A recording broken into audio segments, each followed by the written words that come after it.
हमारे इस नए और बेहद खास सेशन में स्वागत है। आज हम बायोलॉजी के सबसे ज़रूरी टॉपिक लाइफ प्रोसेस और न्यूट्रिशन की बिल्कुल गहराई तक जाने वाले हैं। बोर्ड एग्जाम्स की तैयारी कर रहे सभी स्टूडेंट्स के लिए ये एक fast paced point two point revision होने वाला है। तो बिना देरी किए चलिए शुरू करते हैं। फटाफट आज के रोड मैप पर एक नज़र डाल लेते हैं। हम शुरुआत करेंगे लाइफ प्रोसेस को समझने से, फिर प्लांट्स और डेजर्ट प्लांट्स के न्यूट्रिशन को देखेंगे। उसके बाद सिंगल सेल्ड ऑर्गेनिजम्स और आखिर में ह्यूमन डाइजेशन, अब्जॉर्प्शन और इजेशन का पूरा मैकेनिज्म समझेंगे।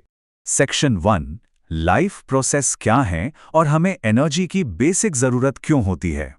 देखो, चाहे हम जाग रहे हों या सो रहे हों, हमारी बॉडी के अंदर करोड़ों सेल्स हर वक्त काम कर रही हैं। जिंदा रहने के लिए जो भी ज़रूरी फंक्शंस एक लिविंग ऑर्गेनिज्म परफॉर्म करता है, जैसे न्यूट्रिशन, रेस्पिरेशन, ट्रांसपोर्टेशन और एक्सक्रीशन, उन्हें ही हम लाइफ प्रोसेस कहते हैं। अब सबसे बड़ा पॉइंट ये है कि इन सारी प्रक्रियाओं को चलाने के लिए एक फ्यूल चाहिए, राइट? और वो फ्यूल हमें मिलता है न्यूट्रिशन से। अब नेचर में इस एनर्जी को पाने के दो मुख्य तरीके हैं। एक है ऑटोट्रॉफ्स, यानी वो जो अपना खाना खुद बनाते हैं, जैसे ग्रीन प्लांट्स जो लाइट या केमिकल एनर्जी को यूज करके ग्लूकोज बनाते हैं। और दूसरी तरफ है हेटेरोट्रॉफ्स जो खुद खाना नहीं बना सकते और दूसरों पर डिपेंड करते हैं। ये पूरा खाना खा सकते हैं, डेड मैटर पर जिंदा रह सकते हैं या फिर पैरासाइट्स हो सकते हैं। सेक्शन 2 प्लांट्स में न्यूट्रिशन और फोटोसिंथेसिस, यानी लाइट से खाना बनाना। बोर्ड एग्जाम्स के लिए ये 3 स्टेप्स बिल्कुल टिप्स पर होनी चाहिए। फोटोसिंथेसिस का प्रोसेस एक्चुअली 3 मेन हिस्सों में होता है। स्टेप 1 क्लोरोफिल लाइट एनर्जी को एब्जॉर्ब करता है। स्टेप 2 ये लाइट एनर्जी वाटर मॉलिक्यूल्स को हाइड्रोजन और ऑक्सीजन में तोड़ देती है। और स्टेप 3 हाइड्रोजन कार्बन डाइऑक्साइड को रिड्यूस करके ग्लूकोज बनाता है। ये लिटरली एक मैजिक ट्रिक की तरह है, जहां सनलाइट, CO2 और पानी मिलकर कार्बोहाइड्रेट और ऑक्सीजन बनाते हैं। सेक्शन 3 डेजर्ट प्लांट्स का एक्सेप्शन, रात के अंधेरे में इनकी सर्वाइवल स्ट्रैटेजी।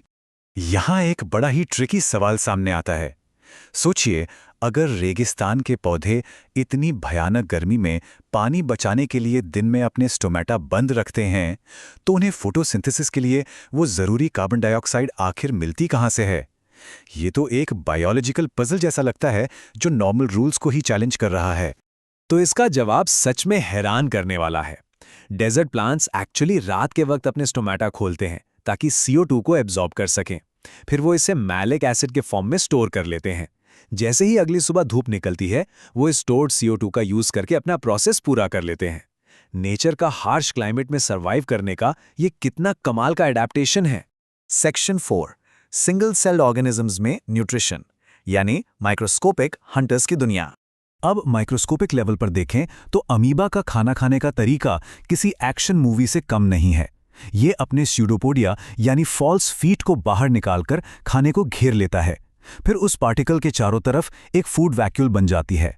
उसके बाद एंजाइम्स उस खाने को अंदर ही अंदर पचाते हैं और जो भी न्यूट्रिएंट्स होते हैं वो साइटोप्लाज्म में डिफ्यूज हो जाते हैं और आखिर में बचा हुआ वेस्ट सेल से बाहर निकाल दिया जाता है।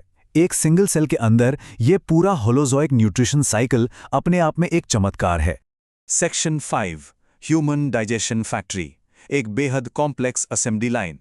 एक सिंपल अमीबा से निकलकर चलिए आप सीधे ह्यूमन डाइजेस्टिव ट्रैक्ट की इस हाईली कॉम्प्लेक्स फैक्ट्री में चलते हैं। एग्जाम्स के लिए इन ग्लैंड्स और इनके सिक्रीशंस का मैच याद रखना एकदम जरूरी है। जैसे सलाइवरी ग्लैंड्स रिलीज करते हैं सलाइवरी एमाइलेज, जो स्टार्च को सिंपल शुगर में तोड़ता है। लिवर बनाता है बाइल जूस, जिसका काम है बड़े फैट ड्रॉपलेट्स को इमल्सिफाई करना। और पैनक्रियास रिलीज करता है पैनक्रियाटिक जूस, जिसमें ट्रिप्सिन, लाइपेस और एमाइलेज होते हैं, जो न्यूट्रिएंट्स को डाइजेस्ट करते हैं। ये एकदम परफेक्ट टीम वर्क है। अब स्टमक के गैस्ट्रिक जूस को क्लोजली देखते हैं। इसमें 3 मेन हीरोज हैं। पहला पेप्सिन, एक ऐसा एंजाइम जो स्पेशली प्रोटीन्स को तोड़ने के लिए बना है। दूसरा हाइड्रोक्लोरिक एसिड यानी HCl। अब इस एसिड का काम क्या है? ये पेप्सिन के काम करने के लिए एक एसिडिक एनवायरनमेंट बनाता है और खाने के साथ आए जर्म्स को मार देता है। और तीसरा है म्यूकस। ये स्टमक की डेलिकेट इनर लाइनिंग को उसी स्ट्रॉन्ग एसिड से जलने से बचाता है। सोचिए, ये तीनों कितने परफेक्ट बैलेंस में एक साथ काम करते हैं। और हाँ, जब तक हमारा खाना स्मॉल इंटेस्टाइन यानी छोटी आंत में पहुंचता है, तब तक इंटेस्टाइनल जूसेस अपना आखिरी काम पूरा कर चुके होते हैं। वो खाने को 3 बिल्कुल सिंपल फॉर्म्स में तोड़ देते हैं, ग्लूकोज, अमीनो एसिड्स और फैटी एसिड्स। बस यही वो फाइनल प्रोडक्ट है जिसे हमारी सेल्स डायरेक्ट यूज करने वाली हैं। क्या कभी ध्यान दिया है कि डाइट के हिसाब से इस छोटी आंत की लंबाई भी बदल जाती है? ये बोर्ड एग्जाम्स का बहुत ही फेवरेट क्वेश्चन है। हर्बीवोर्स यानी शाकाहारी जानवरों की स्मॉल इंटेस्टाइन लंबी होती है ताकि वो प्लांट्स के टफ सेलुलोज को ठीक से पचा सकें। वहीं दूसरी तरफ कार्निवोर्स यानी मांसाहारी जानवरों की स्मॉल इंटेस्टाइन थोड़ी छोटी होती है क्योंकि मीट जल्दी डाइजेस्ट हो जाता है ना? काफी लॉजिकल। सेक्शन 6 एब्जॉर्प्शन और इजेशन यानी एनर्जी एक्सट्रैक्शन के आखिरी चरण। स्मॉल इंटेस्टाइन के अंदर की डिजाइन भी हैरान करने वाली है। वहां विली होते हैं ये लाखों छोटी छोटी फिंगर जैसी प्रोजेक्शंस होती हैं। इनका मेन काम है सरफेस एरिया को बहुत ज्यादा बढ़ा देना ताकि मैक्सिमम न्यूट्रिएंट्स एब्जॉर्ब हो सकें। इनमें ब्लड वेसल्स का पूरा जाल बिछा होता है जो इनडाइजेस्टेड न्यूट्रिएंट्स को सीधा ब्लड स्ट्रीम में भेज देता है। ये स्ट्रक्चरल डिजाइन ये सुनिश्चित करता है कि एक भी बूंद न्यूट्रिशन का वेस्ट ना हो पाए। और आखिर में आता है इजेशन।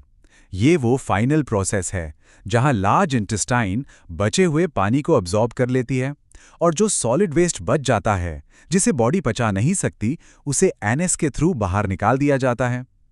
एक बात का खास ध्यान रखना, सॉलिड वेस्ट को निकालने की इस प्रोसेस को हम इजेशन कहते हैं, एक्सक्रीशन नहीं। दोनों में बिल्कुल कंफ्यूज नहीं होना है। तो सेशन एंड करने से पहले एक बहुत ही इंटरेस्टिंग सवाल, अगर हमारी ह्यूमन बॉडी लाखों सालों के इवोल्यूशन के बाद नेचुरल सोर्सेस से एनर्जी निकालने में इतनी परफेक्ट हो चुकी है, तो आजकल जो हम इतना प्रोसेस्ड और जंक फूड खा रहे हैं वो इस शानदार इंटरनल फैक्ट्री को कितना कंफ्यूज कर रहा होगा। जरा सोचिए कि हमारी बॉडी उस केमिकल वाले खाने को कैसे हैंडल करती होगी। इसे अपने डोमेन में जरूर सोचेगा। तो इसी थॉट के साथ आज का ये एक्सप्लेनर यहीं खत्म होता है। हमेशा नया सीखते रहिए और क्यूरियस बने रहिए।